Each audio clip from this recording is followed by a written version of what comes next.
you graduate from college with a degree in finance 2 months before an epic economic crash. Well, if you're our next guest, you go back to another passion, food.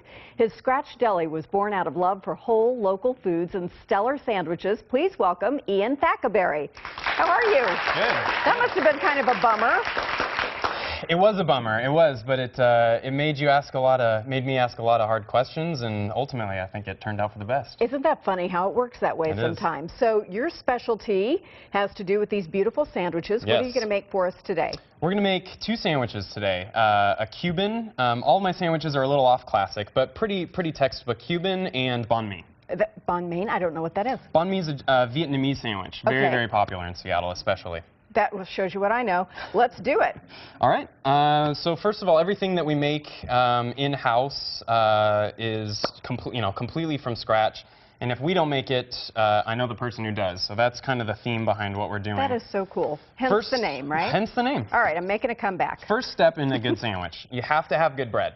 I don't know why that gets overlooked all the time, but that's, in my opinion, the most important part. So where do you get your bread, or do you make it? This is a Dutch Crunch Essential Baking Roll. That's who I get my bread from right now. In about 2 years, ask me again, I'll probably be making it with a bigger facility. That looks beautiful. And you guys are going to open up a restaurant, is that right? We have. We just opened up on Capitol Hill. You have already? Yep. Okay, where's your location? 1718 12th Avenue. It's right on the top near Cal Anderson Park. Great. And it's a small facility, so we won't be baking our bread there, but soon. But you'll be making fab sandwiches, and you have some wonderful-looking condiments. Yes. So first of all, some really good aioli made fresh each day. Mustard. Those are the cornerstones of a good Cuban sandwich.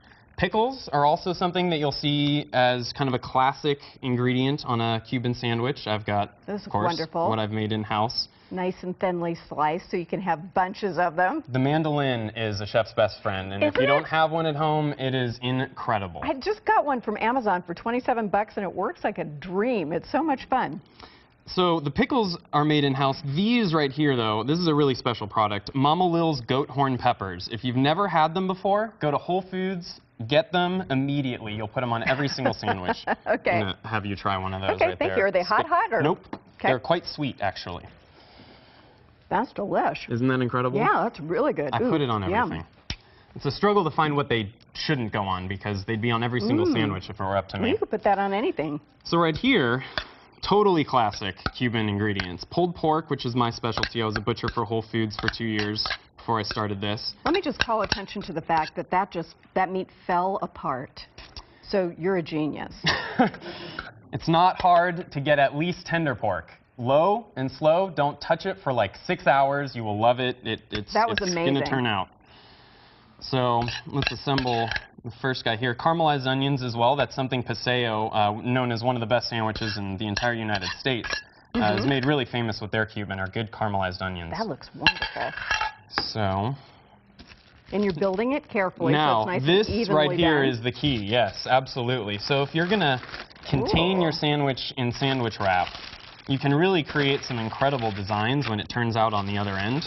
And I'll show you exactly what I mean. My handy-dandy masking tape, cornerstone of all of my sandwiches. I actually really like eating things out of paper. I don't know why. Look at that. Look how pretty. Oh, my gosh, that's gorgeous. That's gorgeous. Thank you. Okay, so what's the second one? So everything that we do, with a few simple substitutions, you can make any sandwich, vegetarian, vegan, gluten-free, all of these buzzwords that are going around the food community. It's really not hard to cater to those kinds of things with, again, a few simple substitutions. So I'll make the other sandwich now, the banh mi, and we'll set it up. First of all, the one thing that I do that throws people off with the banh mi, normally you have cilantro sprigs. I love cilantro. I would fill the sandwich with cilantro sprigs if I could. Like it so I make a cilantro sauce, and I like to just put a good helping of that on there. So that's just like a paste or a condiment, just goes right on. Exactly. Oh, cilantro, a little oil, rice wine vinegar. The key really is miso. Miso acts as an emulsifier. It'll give some body to your sauce, so it's not dripping all over the place when you go to eat it. Sounds and great. Incredible flavor, especially if you get really good fresh miso. That looks yummy. I'll leave the aioli off this, although I usually put that on. That's certainly a classic ingredient, but we'll make this one vegan.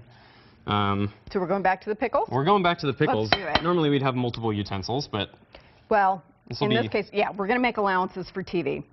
There we go. Our magic kitchen. So some pickles, some pickled carrots. Boy, this, you just kind of go straight in for that. Thank you. I love pickled anything, so this is wonderful. Super simple. These Ralph's Greenhouse up in LaConner grows the most incredible organic carrots, and on their own, they have incredible flavor. So all I do is throw them in a little rice wine vinegar.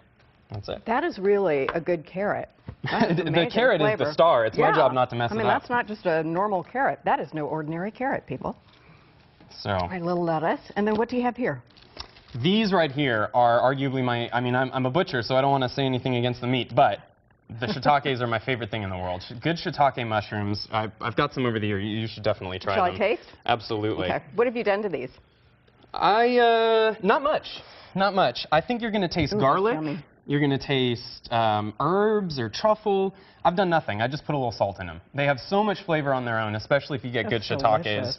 It's a great texture. I mean, it really does satisfy what, you want to chew meat. Yeah. This gives you that same texture. The challenge I had was, as a meat person, I had to move to tofu to try to find a vegetarian option to put on sandwiches, but it's not my favorite thing to work with, whereas these blow my mind. So I immediately started putting these on every vegetarian sandwich I made. And then we get to watch you wrap this up again. I love this. He really knows what he's doing. When you have to wrap T-bones, a sandwich is nothing. I guess your butcher skills would come in handy there. That is fantastic. And what's this stuff over here? That right there is the only side I have on the menu right now. Potatoes, people think that Idaho has a large potato production, and they do, but actually Washington's right behind Idaho. We have really fantastic potatoes, and it's got a little bit of that white truffle oil right there. The one thing I want to point out about truffle oil is most people, when they get truffle oil, they look on the ingredients list and they see white truffle aroma or white truffle flavor. And that's actually fake truffle. It's not real. And you'll find it in 99% of stuff. And the stuff's expensive, but it's going to last a long time. It's going to last a long time. Incredible flavor. Boy, the real thing is actually much more mild than the stuff that kind of blows your sinuses out that you get in the store. Let's see the beauty. There we go. Look at that. Ian, thank you so much. My pleasure. A very, very big bonus today. Ian has brought samples for everybody in the studio audience. So we're going to share, have a little lunch together. And you can find out more about Scratch Deli on our website. You can also download the recipes shown today. Thank you very much. Thank you. Delicious. Coming up, a rising Hollywood star currently in HBO's breakaway hit show The Newsroom tells about his incredible life story and a Seattle play. We'll meet him right after the break.